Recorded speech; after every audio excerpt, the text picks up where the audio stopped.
Welcome to the Alan Wake Fancast. I'm Nathan. To start this whole thing off, I think it makes sense to go back to the way Remedy launched this back in the day, in 2010. They launched with like a series of webisodes setting up the arrival of Alan Wake, and they were called Bright Falls.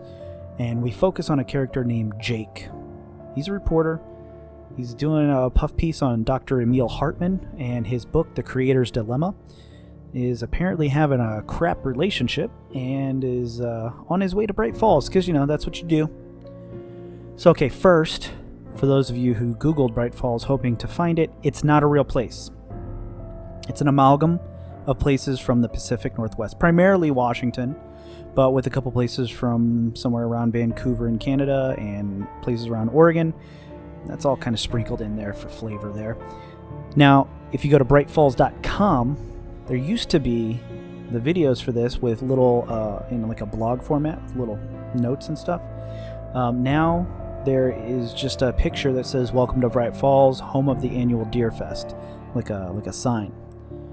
It's kind of depressing because the blog was well done, and I don't know why they let it go. Maybe they were paying for it. It seems like it would be on their own servers. I don't know.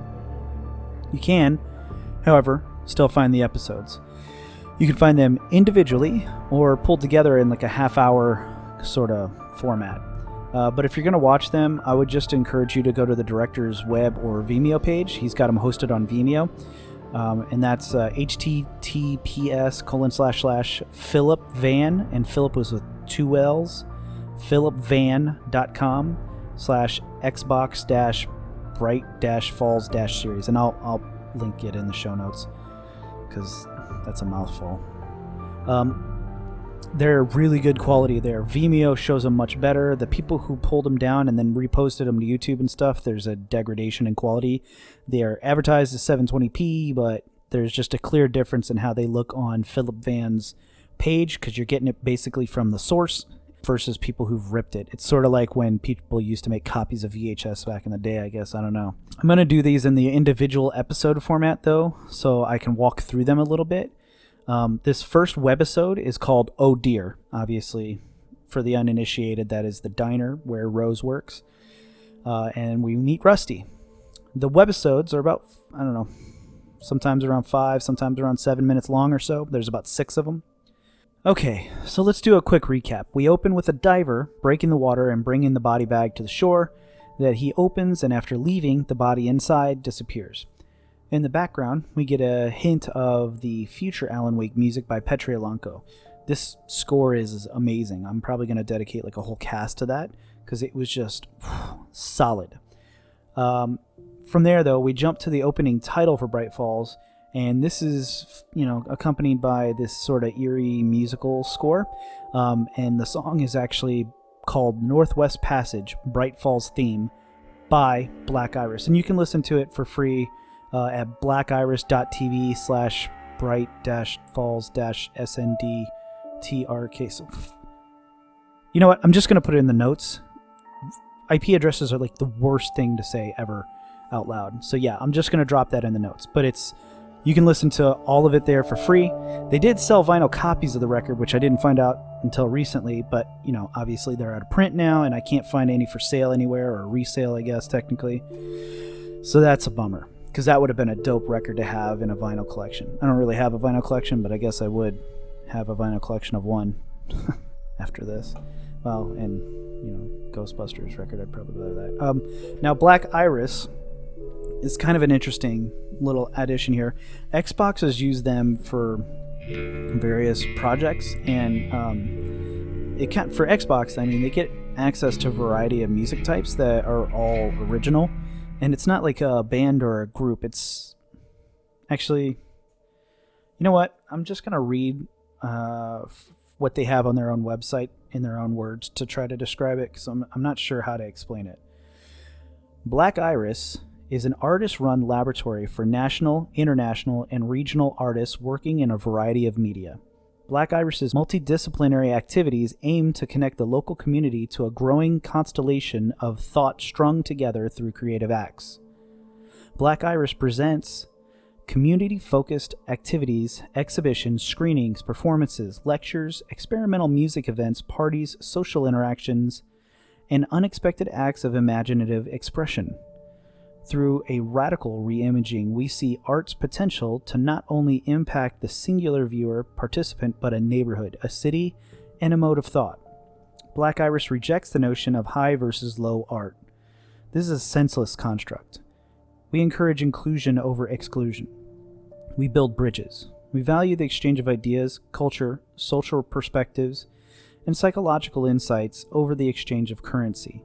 Imagination is power, yet so many of the tools needed to kindle this radical art form sit unaccessed, circulating only in small circles. Black Iris aims to reconnect disjointed publics and weave together new ways of community, engagement, sensing, building, thinking, and acting. Whew. So, I mean, yeah, that's a lot to take in. Basically, what it meant to me was they're not really like a band or anything. They just have musicians that work with them in some capacity. As I go through these Bright Falls prequel episodes, I'll add some of their music in at the end of each episode, just so you can kind of see the range. But it's all on the Bright Falls soundtrack, I guess you could call it. I don't know if it's considered a soundtrack or not, though. Coming out of the titles, we got a landscape shot followed by a misty forest that just reminds me of how beautiful the Pacific Northwest really is. We're introduced to Jake, our protagonist, driving a 2009 Ford Focus. What? I know that's what it is because until this year I actually had one. I had it since 2009. The thing is a beast. Yeah, I had zero problems with it the entire time. I mean, it's still going strong to this day. I've kept in touch with the owner, and even though it's over like 200,000 miles, rock solid engine. I only got rid of it because like I was, at the time, I was living in an RV, and I didn't have a way to pull the RV and the car, so it just sucked. I had to get rid of it. Would not have been my first choice. I love that car. Okay, so Jake is played by Chris Forsyth. He is, acting credits in IMDb ranging from 2005 to 2013, ranging from Days of Our Lives to Bones. He has some producer credits, but I don't see anything listed after 2013, which kind of sucks, actually. He was really good in this. I always thought, like, if they did a live-action series to build up anticipation for Alan Wake 2, I know, fanboy hopes and pipe dreams, hardly practical. But let's say, hypothetically, Ilka Vieli, is it Ilka? I don't know. Was unavailable, or they found it too difficult to voice over Matthew Poretta's voice for a full live-action series. I thought that Chris would be a really good Alan Wake for a live-action show, but, being a decade removed, I think it's probably safe to say that pipe dream has died. Not that it was ever practical to begin with. Okay. Jake is having a conversation with Hal on his Windows phone on Verizon. Plenty of advertising here. I'm not super familiar with phones. I had a Palm Pre on Sprint in 2010, so I have no idea about Windows phones. If anyone recognizes what kind of phone it is, let me know. I didn't find it on the Alan Wake wiki, and I spent about, 20 minutes browsing Windows Verizon phones from 2010, but no luck. Hal is his editor, I guess. I'm not sure how that works. I'm not a reporter. I don't think it's ever even stated openly, really, but it seems to be the implication. They talk about Riley surprising them again tomorrow, which I think implies layoffs, and that's pretty appropriate for the time. 2007 was the start of what people call the Great Recession, which is a major exaggeration. Don't get me wrong, I was laid off around the same time frame, right? But trying to relate it to the Great Depression and what those people went through is just, I feel like that's kind of insulting, but, whatever. Let me know what you think. If you have an idea of how, everything works for reporters. Hal and Riley, who do they represent for Jake as the reporter? In the comments, if you would. He does mention if Jake has talked to Libby, and the conversation gets uncomfortable and short after that. Libby, I'm assuming, is his wife or girlfriend. Probably girlfriend. I guess I'm going to have to look for a ring on his hand. Okay, so we pull into the Oh Dear Diner. It's at night. It looks different than in the game. That's because the director, Philip Van, he used real locations, not video game locations. And even though Oh Dear Diner was modeled after the Tweed's Diner that was used in Twin Peaks, obviously if you were trying to film there now, it looks slightly different. Huge Tweed sign that's super distracting. Super busy in that area now, so not really practical for filming. But that's now. Who knows in 2010 what that was like. Actually, I do, because I drove through there in 2010. What? And I can tell you it was still kind of clogged, because it's a tourist destination, right? So he picks a different location.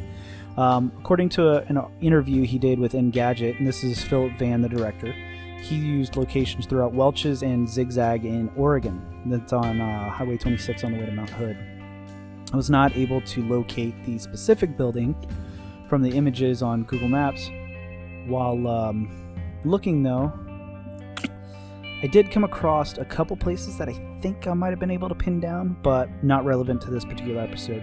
So I did reach out to Philip Van through his website with some questions about this series. We'll see if he answers.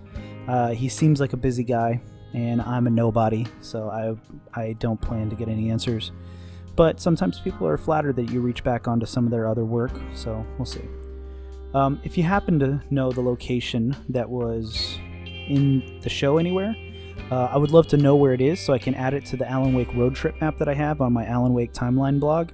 I'll put a link in the show notes for the blog, just in case you're curious about checking it out and seeing what I have for the road trip so far and what I'm missing, so that way we can get it all added in.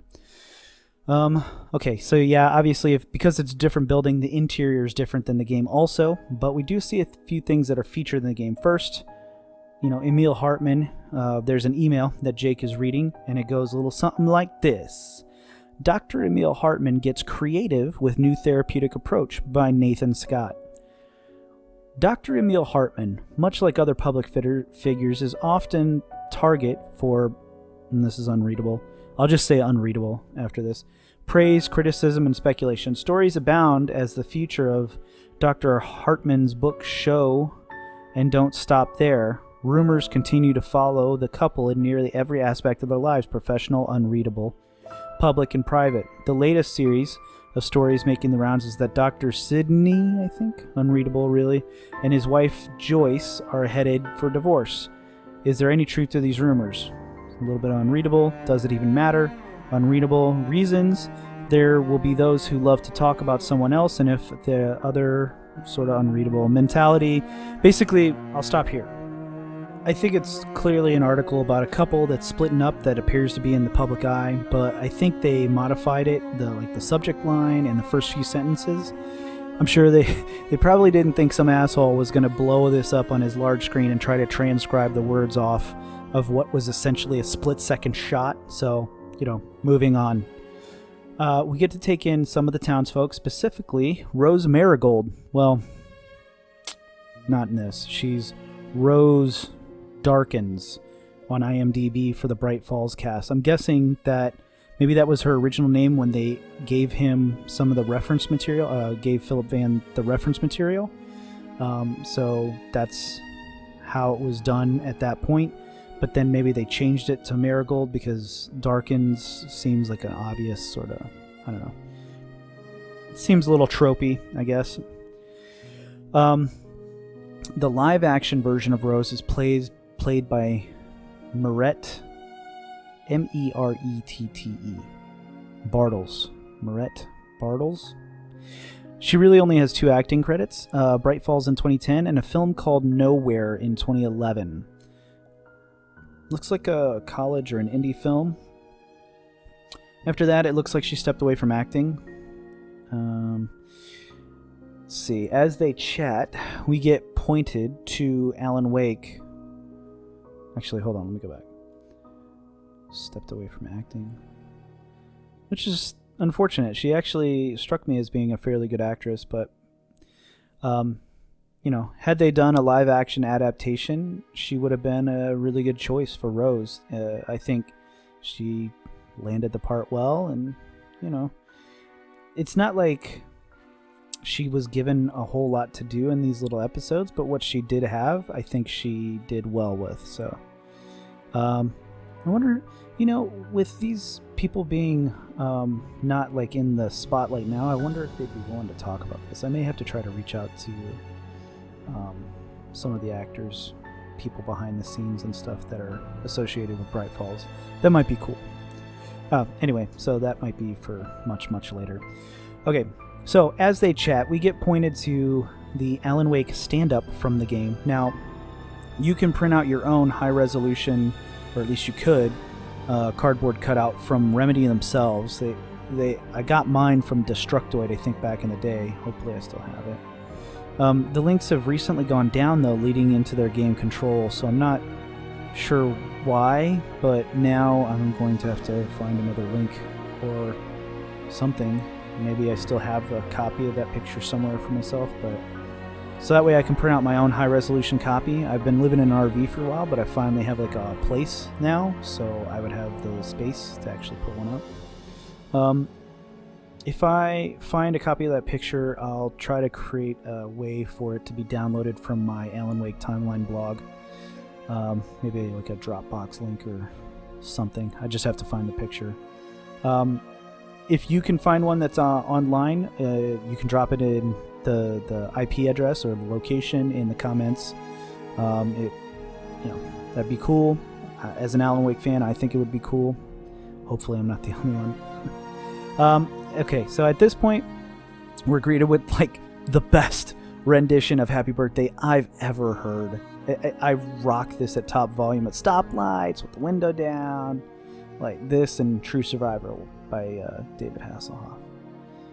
After that, dare I say, perfect emotional ballad, we hop back into the best car ever built, the 2009 Ford Focus, in case you missed that earlier. And then we head to 65500 Piper Road to the Mountain Air Motel.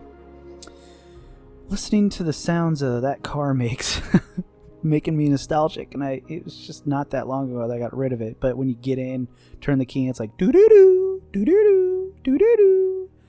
Like, I listened to that same sound for a decade, man. Like, such a dope ride. Alright. Sorry. From here, we get introduced to the reason you should not ever look at your phone while you're driving, because Libby from home is calling, and boom, we smash a deer. Now, I don't know how many of you have ever hit a deer, but that sound was disturbingly close. Like, I watched a deer get hit while I was living in Illinois in a car ahead of me.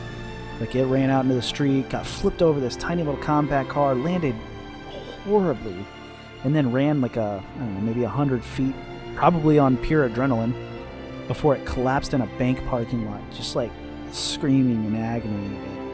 Oh, God, if you've ever heard a deer scream, it is unnerving. And I had to stand there. I like parked my car to block the way, was fanning traffic away from it so nobody would take a turn too sharp and just themselves and the deer up even worse. It was already having a terrible time. And I had to do that until the cops got there. And it's just so miserable, man. It was the worst. And I didn't have like a gun in the car to like put it out of its misery. It's just an awful experience. When Jake looks away, it runs off into the woods. Now, online, prior to the forums going away on Remedy for Alan Wake, there was some discussion over whether it was ran or if it was dragged. Some people thought there was no way it could have run after being hit, so it had to have been dragged off by a Taken. But from what I witnessed in real life, a deer can definitely run after being struck. Everything will eventually catch up to it, but it can, for a short period of time, run. So some were arguing that Taken didn't attack animals, but it is kind of hinted at in the game and confirmed in the novelization. Now, whether or not you think the novelization is canon is a different discussion. We'll have that one later, actually. But practically speaking, like, having a live deer get up and run away costs money. And so if you turn away, he hits his flashlight or phone or whatever, and then looks back and it's gone. That's much cheaper. So practically speaking, that's what happened. Now for, canonization and people wanting to curve it to fit whatever narrative they want, I mean, I think it's fine either way, whether a Taken took it or it got up and ran off. I don't think it really changes the fact that the deer's gone. So, and then we end with a nice view of the Bright Falls Deer Fest sign. Notes that this one's going to be the 68th annual. Fade to black. Okay, that was definitely not a quick recap. Oh, man. That show was 5 minutes and I just stretched it out over 20. Wow. Okay, so maybe so I had a topic, but I'm just going to push that one off until later because I didn't realize I was going to spend so much time on this. We'll just save it for a future episode. So in closing, instead, I will just lay out what I'm doing here. This is not going to be an ongoing show. I'm doing it in a seasonal format. This first season will be about, 30 episodes, I think, at this point. That's kind of what I have mapped out. I just got to confirm all the material as I go along here. It's going to start on May 14th, the game's release anniversary, and leading into the time frame the game was set during September and going on through October. So yeah, I'm thinking about 30 episodes. I have ideas for Season 2, but I need to nail down Season 1 first. I won't be doing feedback because this will all be recorded before the first episode even airs. So due to the amount of editing some of these shows are going to require, I'm doing the bulk of the work up front. So if you like what you hear, I may or may not have a Patreon. I won't really advertise it until Season 2 if I did. But I do have other projects, which is why I'm doing this in a seasonal format. It will allow me to switch between projects throughout the years. So that way I can focus on them each and give them sort of quality instead of quantity. So for now, I think I'm going to end with that. I'll go out with the song from Black Iris off that Bright Falls collection. And the song is called I've Got a Man. Scroll.